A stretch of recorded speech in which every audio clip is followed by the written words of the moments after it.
August 1957. In the skies above Missouri, an Air Force plane is in trouble. Out of gas, pilot and crew bail out. What happens next would become the stuff of legend. The unpiloted plane should have crashed. Instead, it makes a perfect landing. This is the story of the DC3, the plane that defined the way we fly. It heralded a new era of air travel. It was very glamorous. It was mostly celebrities and businessmen. And became a war hero. I've seen them come in with holes in the wings and the motor shot out, everything else. A maverick from its inception. Here comes the Douglas Company coming in with, we're going to give you something revolutionary here. Its development laid the cornerstones of aviation as we know it today. It is truly the linchpin of American and global air transport. It's the plane that created a revolution and changed the world.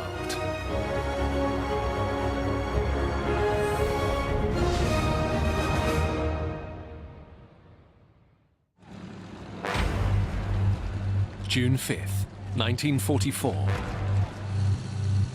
The night before D-Day.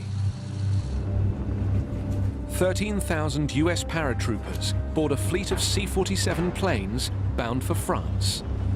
It's the biggest airborne operation in history. Among those aboard is 21-year-old Don Jakeway of the 82nd Airborne Division.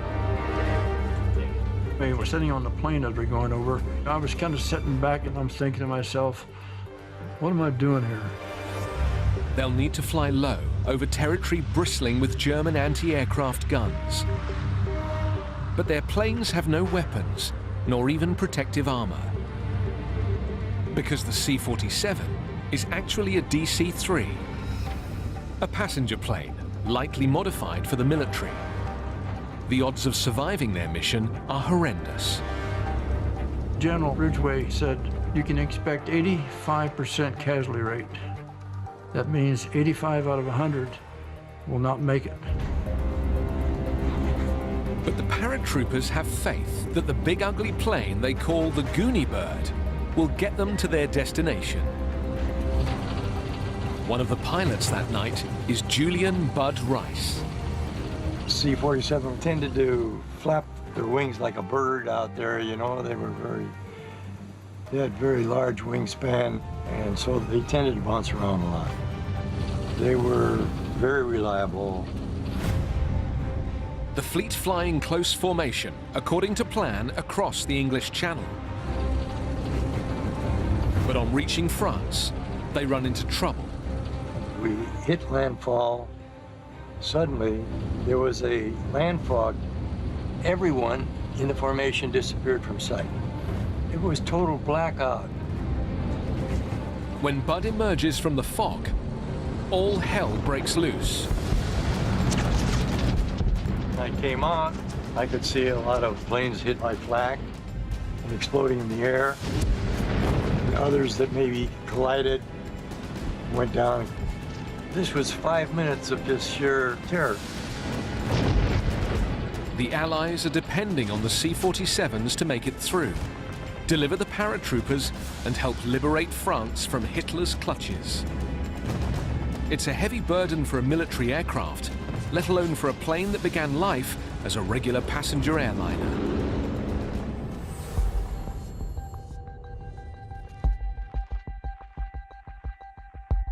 Its story begins in 1932 with the arrival of a letter at the offices of airplane manufacturer, the Douglas Aircraft Company. Addressed to company boss Donald Douglas, it comes from Jack Fry, head of TWA, then a new airline with big ambitions. This is no routine business letter. It would prove to be the birth certificate of a plane that would revolutionize air travel.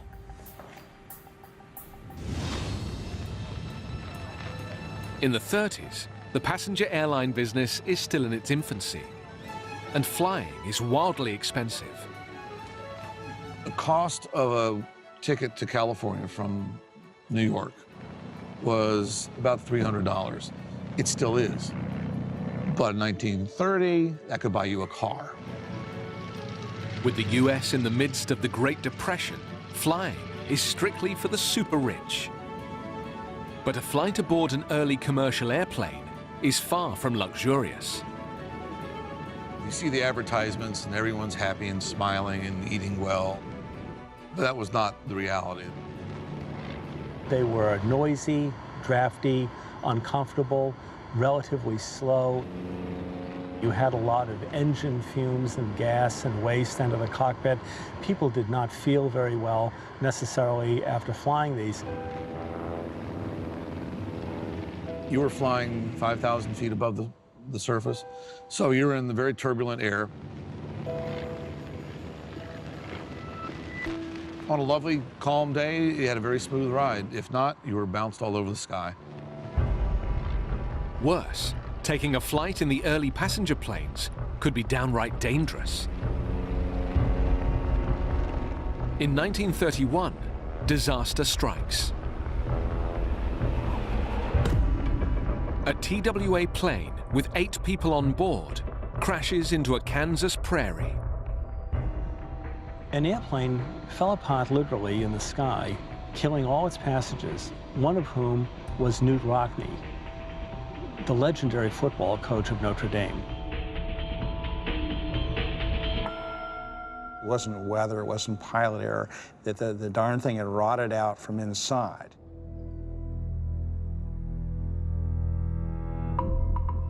The crash is a wake-up call to the airline industry. Before air travel could become profitable, it first had to become safe and affordable. Fear of flying, if the airplane was going to come apart in some way, or fares that they were so expensive that only the very wealthy could fly. Those are the two things holding back the growth of aviation. Boeing is the first to respond with a new plane that would electrify the industry. The Boeing 247. The Boeing 247 is considered the world's first modern airliner. Boeing's new plane is 50% faster than the widely used Ford Trimotor, while using a fifth less horsepower. Incredibly efficient. Its monoplane design, with one set of low-lying cantilevered wings, minimizes drag. It is robustly made of aluminium alloy and is stable in flight, which makes for a more comfortable ride. All these were very important factors that made the 247 a revolutionary airplane. United Airlines promptly orders 59 247s, an order that would keep Boeing busy for 2 years.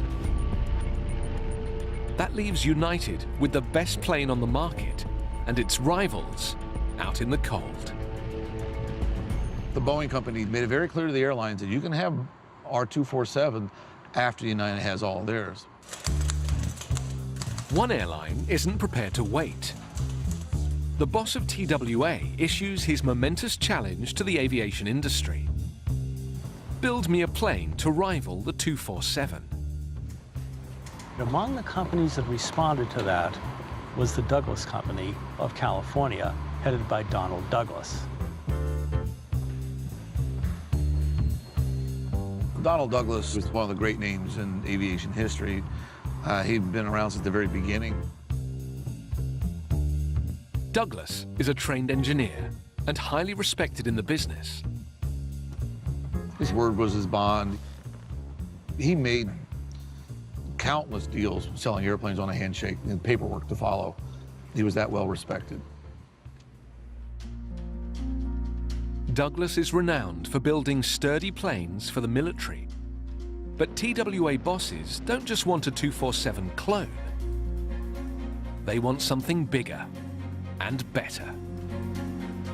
The 247 still did not go far enough, and that's where Douglas capitalized, using the 247 as an example of what could be done, but then going beyond it.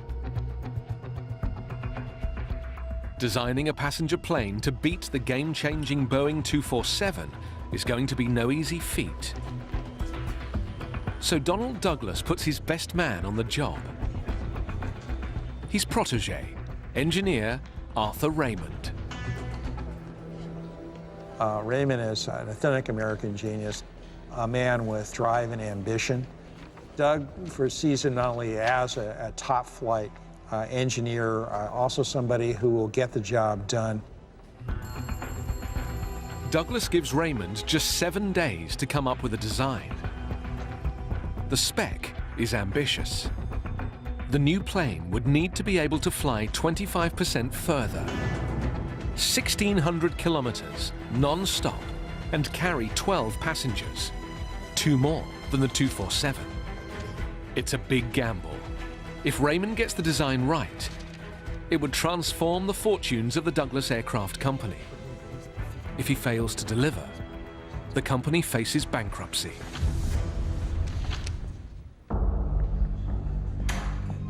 August 1932.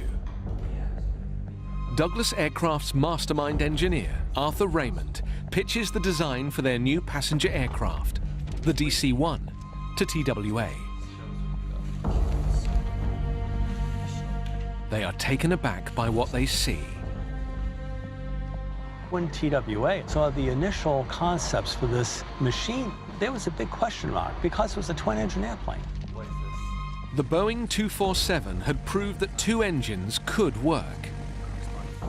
But still reeling after the Kansas air crash, TWA had specifically demanded 3 engines, 2 to fly and 1 as a safety precaution. The aerodynamics was so poor for the aircraft of those days that if a twin-engine design lost power in one engine, it would simply descend, and you needed a 3rd engine to give it any chance at all of remaining aloft. Here comes the Douglas company coming in with, no, we're not going to give you what you thought you wanted. We're going to give you something revolutionary here. TWA's technical advisor is none other than Charles Lindbergh, who'd flown the first transatlantic flight 5 years earlier. Lindbergh is skeptical that a plane this size could survive losing an engine. This thing fly? Yes, definitely going to fly. If you can make it fly, then we'll buy it.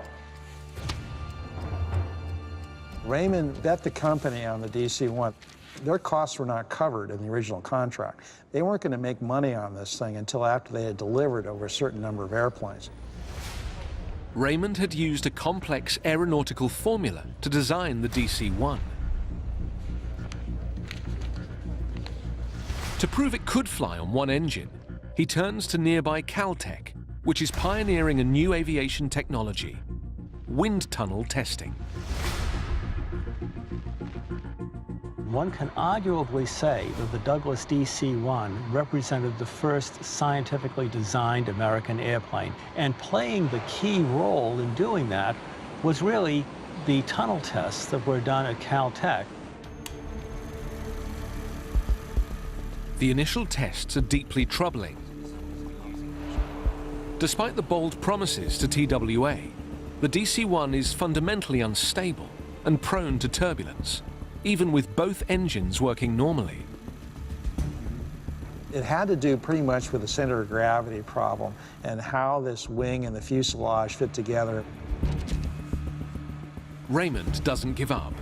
The team conducts more than 200 tunnel tests before coming up with a solution. Like other aircraft of the time, the plane's wings are set at right angles to the fuselage. Raymond discovers that sweeping back the wings shifts the center of gravity, dramatically improving the plane's stability. The wing design proved so successful But really, if we take a look at a lot of subsequent aircraft, we see that they all tend to emulate that moderate swept-back approach. And to minimize turbulence and drag between the wing and the fuselage, engineers devise an element called a fillet. That lovely little compound curve you see between where the wing meets the fuselage, it smoothed it out considerably. These modifications create a plane that should be able to maintain stable flight, even on a single engine.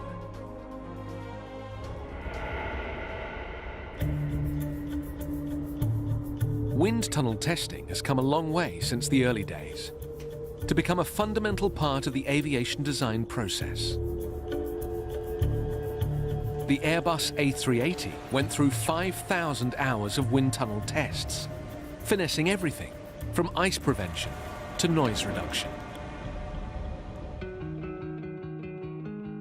Back in the 30s, the Douglas team are grappling with the problem of how to slow down a large and powerful plane on landing. Their solution would become an integral feature of modern airplane design.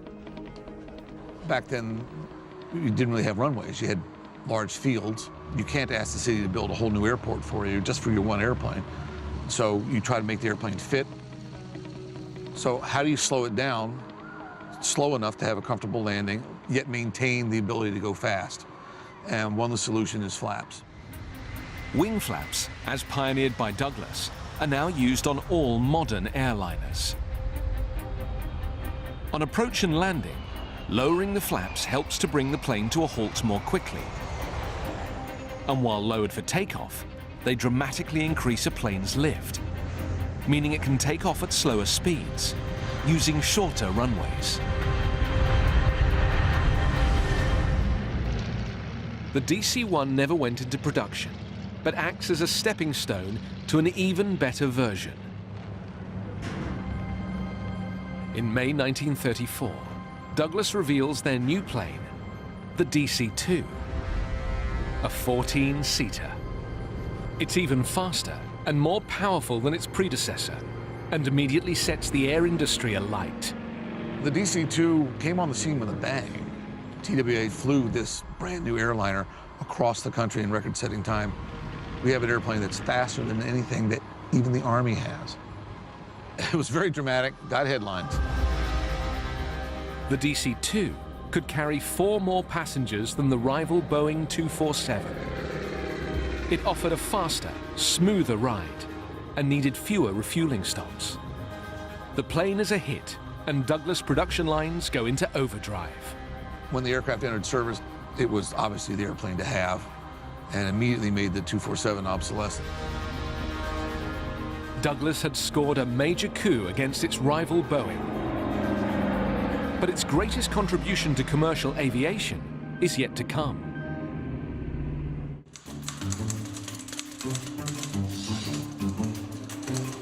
May 1935. Orders are pouring in for the Douglas Aircraft Company's new plane, the DC-2. Donald Douglas was looking at a full order book. As far as the eye can see, they're actually making money, which in those days is almost unheard of in aircraft production. Then, Donald Douglas gets an unexpected call from the head of American Airlines.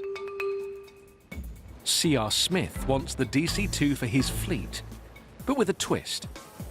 He wants it adapted to create a sleeper aircraft with 14 beds in place of seats. Donald Douglas absolutely convinced this is a terrible idea and don't want any part of it. The sleeper is a dead end, that there's only going to be a very few amount of these. There's not going to be a market for it. It's not going to work the way out the C.R. Smith thinks. But then Smith hands Douglas an offer he can't refuse. An order for 10 Douglas sleeper transport planes to the value of $795,000, around $14 million in today's money. This is no simple design tweak. Accommodating beds means making the DC-2 a staggering 50% bigger. Usually when you expand an airplane design. You stretch it, you literally stretch it, and you make it longer. In this case, they actually widened it. Early planes were built around a fuselage that resembled a flying box. But the inherent weakness of a square set tight limits on a plane's size. By the 30s, fuselages are becoming more rounded, making them stronger. Raymond and his team pushed things further than ever before. What they came up with is the world's biggest circular fuselage.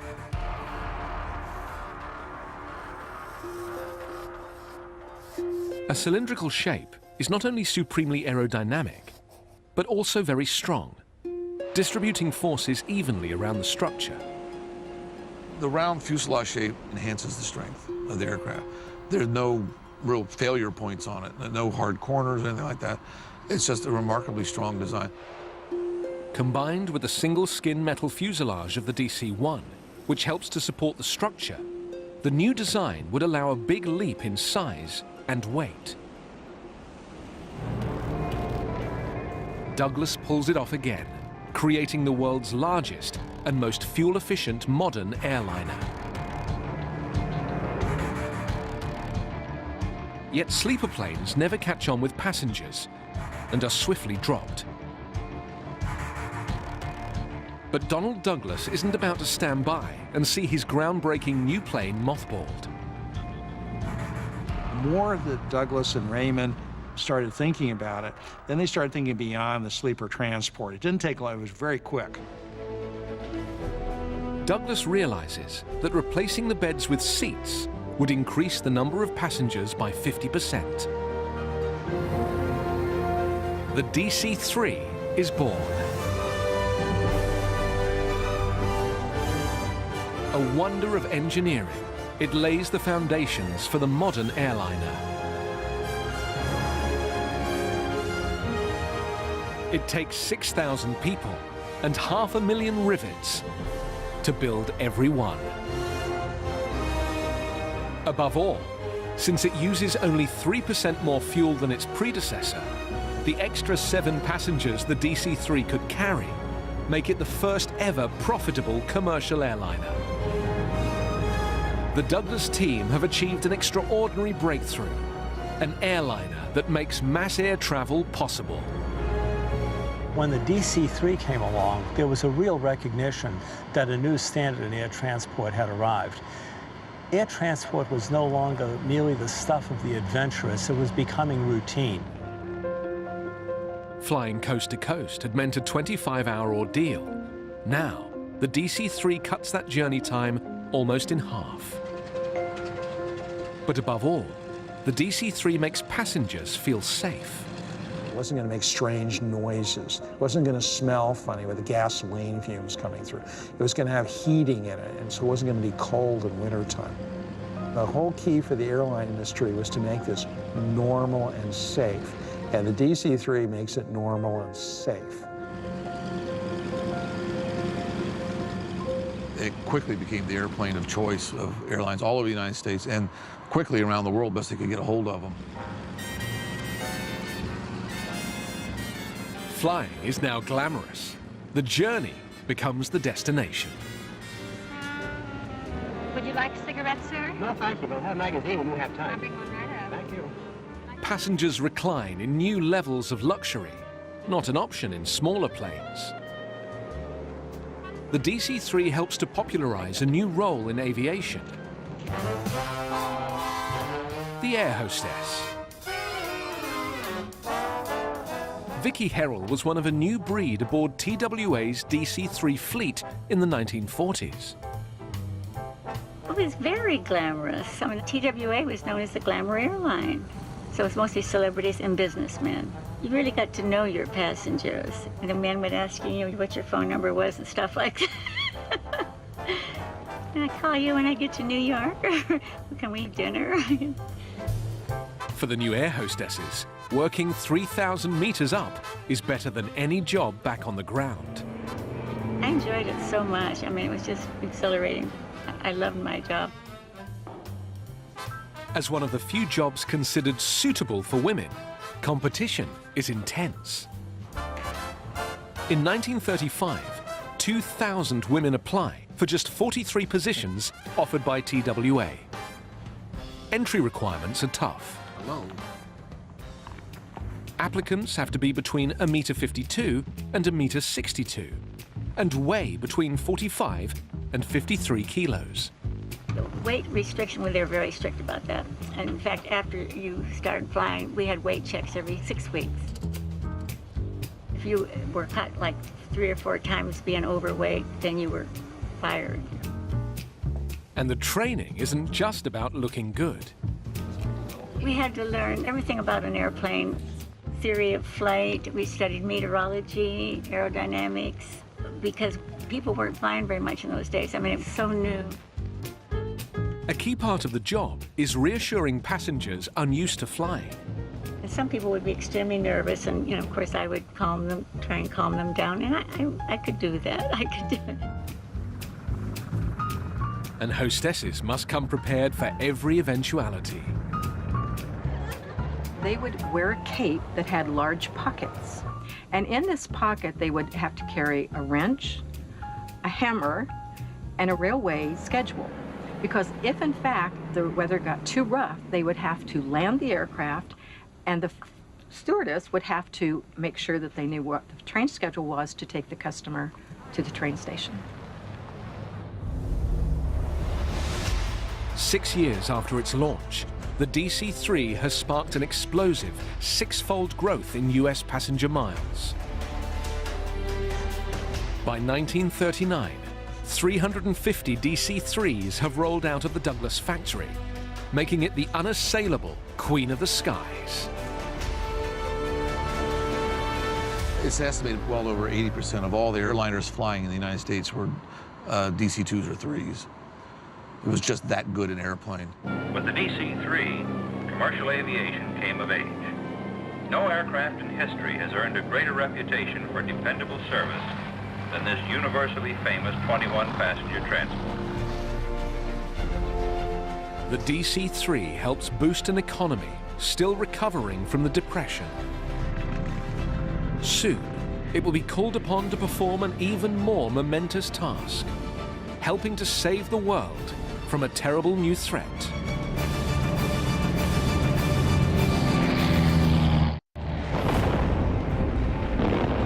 In December 1941, the bombing of Pearl Harbor propels America into a conflict that spans the globe. The crime of the century, death and destruction as gratitude for years of peace. Since the unprovoked and dastardly attack by Japan, a state of war has existed.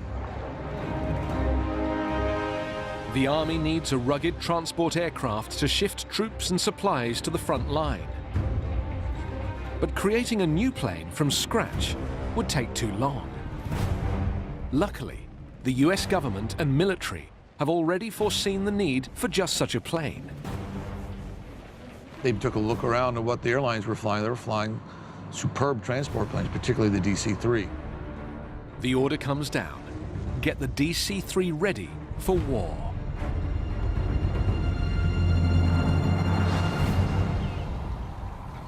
A keen sailor, Douglas takes the team aboard his boat to brainstorm how to turn their airliner into a military transport plane. It is kind of ironic when we think about it. A sky train suddenly turns itself into a military workhorse. And all they really did was put a cargo door on it and beefed up the floor so it could take heavy loads. And that was it. It's such a great airplane, such a strong airplane. You know, they didn't have to modify much at all. The DC-3 is reborn as the C-47. By 1944, a C-47 is rolling off the production lines every 34 minutes. Many of them destined for the British RAF, who call them Dakotas. The DC-3 C-47 is an amazingly overbuilt airplane. They didn't know how much stress various designs could take, so they decided to overbuild it just to take care of it. Famously, you could drive a 1-ton Jeep through the C-47's cargo door. It could carry 28 soldiers, and often more. In Burma, one RAF Dakota evacuates 65 walking wounded.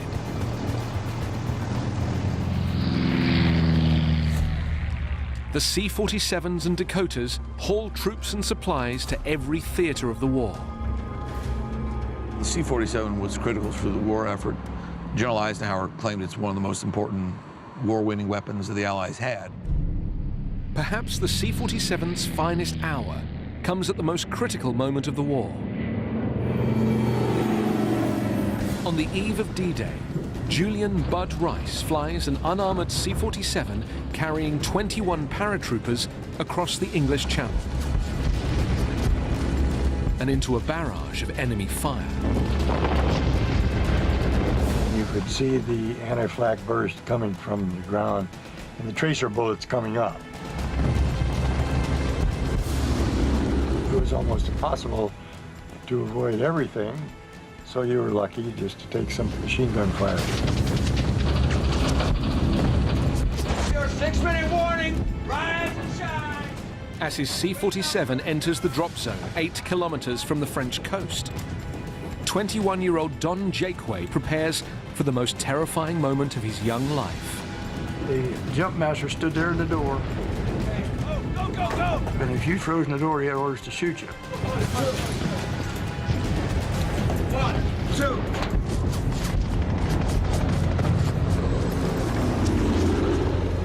When we jumped, the bullets were going up. You could hear the zit, like going through your chute. You know the Germans are there, and the moment you jump in as a paratrooper, you're surrounded and scared to death. 821 C-47s fly in the first wave. Astonishingly, all but 21 of them deliver their human cargo to the drop zone and return home safe, including Bud Rice. The plane took a lot of hits. I was very fortunate. I came back safe and sound. Had no problem.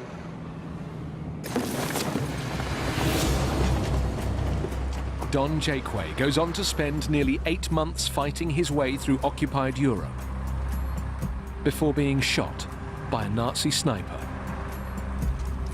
At a hospital in Belgium, he encounters an old friend. I can see this C-47. It was a hospital ship. It had all the bunks and wounded. For every man killed during the invasion, at least 3 are wounded. 8,000 on D-Day alone. Now, the same C-47s that delivered paratroopers into battle become flying ambulances, often using roughly improvised airstrips. The plane they called the Goonie Bird evacuates 750,000 wounded men from all over the world. There was no sustained air transport enterprise that enabled the Axis powers to supply their forces routinely in the way that the Allies did, thanks largely to the C-47. The C-47 would also leave a lasting legacy on military strategy. When NATO responds to a crisis, how does it do so? It does so with modern airlift capability. And that modern airlift capability is rooted in the experience of the C-47 and the Dakota back in the Second World War. Even though the last DC-3 was built in 1946, there are still hundreds of working DC-3s in the air. It is the only pre-war aircraft still flying commercially. Rob Bolling and his DC-3 deliver cargo to Catalina Island off the coast of California. It's very cool that this thing survived. It's a testament to the airplane that it's survived this long. I know it's a really good designed airplane, so I feel privileged to get to fly something like this. It's a piece of history.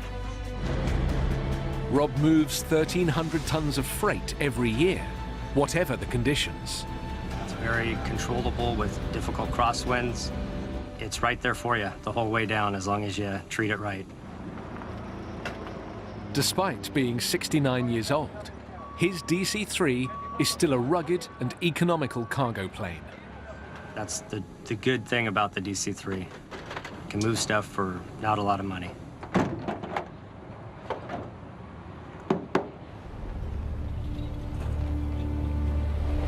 Back in 1945, thousands of surplus military aircraft are being sold off for scrap. But the C-47 gets a new lease on life. Its speed, range, and ruggedness make it the plane of choice for a new era of global air travel. It was the demobilized C-47s and Dakotas, now back in civil service, that enabled the expansion of air transport all around the world. It became an iconic global airlifter. The reborn DC-3 proves the perfect plane for small regional airlines to spread affordable air travel to every corner of America and Europe. And an awful lot of airlines, particularly in the United States, but around the world now could buy, for a very low price, a real first-rate airplane. By 1946, there are 1,500 DC-3s flying primarily short-haul routes all over the globe. The DC-3 was entering a second generation. It was no longer the primary airplane of most airlines, but it was ideal for local service routes and get in and out of anywhere. Thousands of ex-service pilots are arriving home to their small towns across the US, looking for jobs. Many of them will take to the skies again, this time for peaceful purposes. Now the DC-3s cost next to nothing. You could start an airline for next to nothing, and with some luck, turn it into a viable airline. And quite a few did that. And then introduced flying to thousands more people, because now it was more affordable.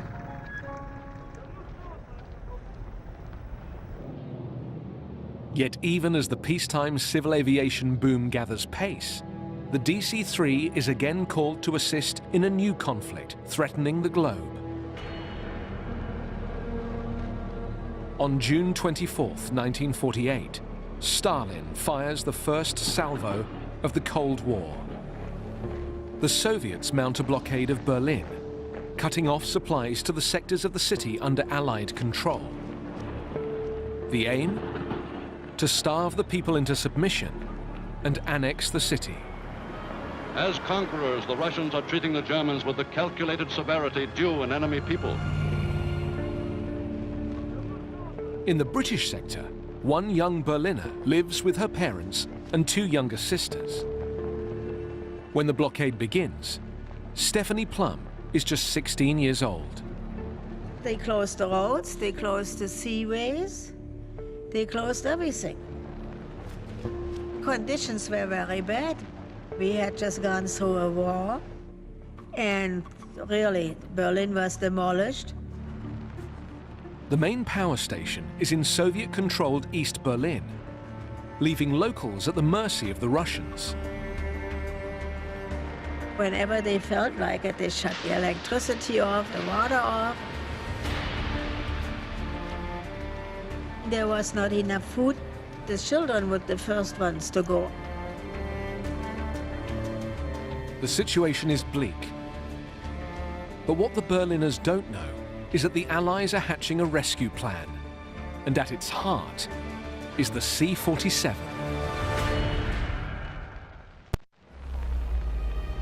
June 1948, Berlin. The Soviets are blockading all food supply routes into the city's Allied-controlled sectors. 2 million Berliners are on the brink of starvation. My little sister cried all the time.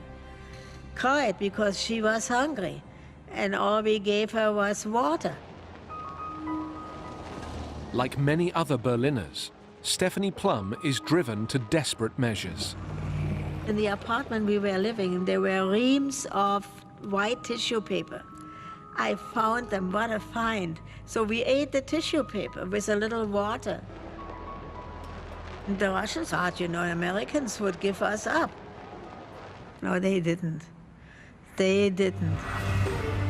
The Allies mount an airlift of unprecedented scale to fly in essential supplies and break the blockade.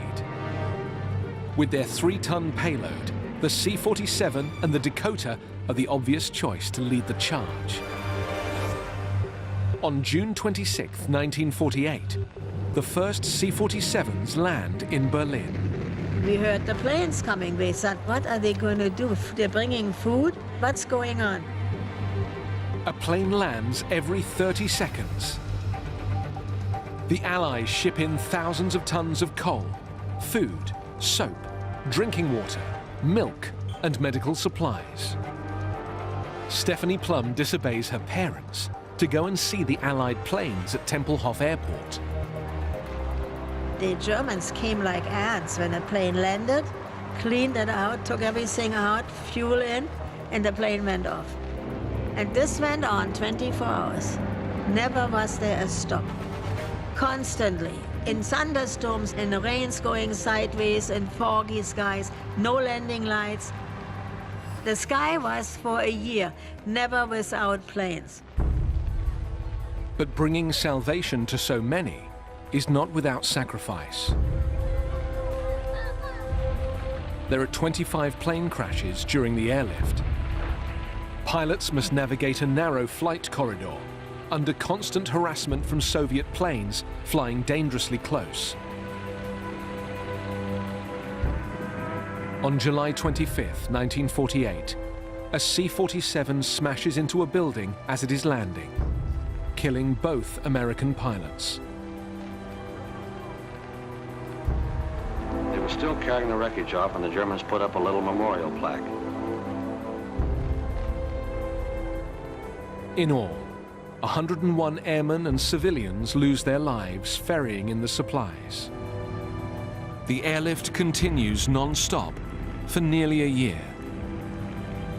By the time the humiliated Soviets lift the blockade in May 1949, the C-47s and their successor C-54s had clocked up 150 million kilometers. It's an astonishing achievement. These planes came to feed us and to be good to us. We never forgot what was done to us by the Americans. It was so beautiful, and it still is.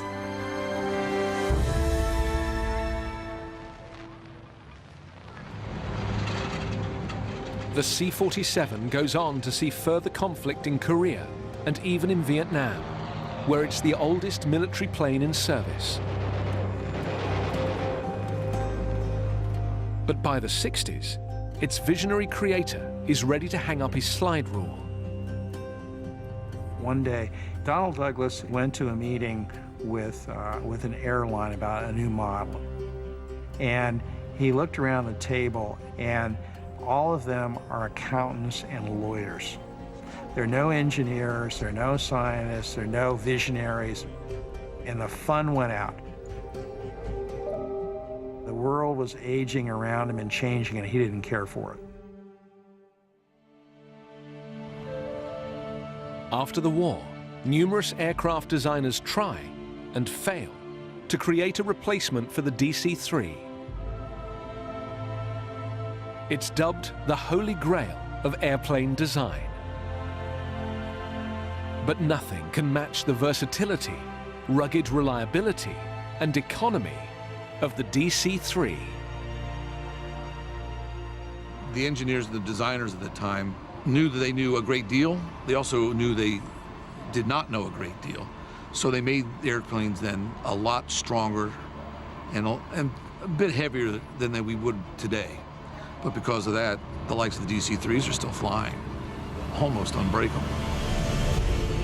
The DC-3 story spans more than 2/3 of the entire history of powered flight. It's an airplane that wins the hearts of all those who've flown her. It was wonderful. It was a wonderful plane to fly, very easy to fly. And I've seen them come in with holes in the wings and the motor shot out and everything else. That C-47 is one of the best airplanes that's ever built. The DC-3 makes global air travel routine, accelerating the rise of the industrial economies. DC3 makes the point to the flying public that it's safe and comfortable to fly. It makes the case for the airlines that they can actually make money. Many argue that no other single airplane has left such a broad and lasting legacy on air transportation. If we take a look at air transport, how it evolved right up to the era of the jumbo jet, at the heart of all that is the experience with the Douglas DC3 back in the 1930s and the 1940s. It is truly the linchpin of American and global air transport. The genius and hard work of engineers at Douglas Aircraft Company created a standard of modern airplane design that fundamentally changed the way large airplanes are built, right up to the present day. There's a little bit of the DC3 in every airplane that flies today, no matter where that airplane comes from.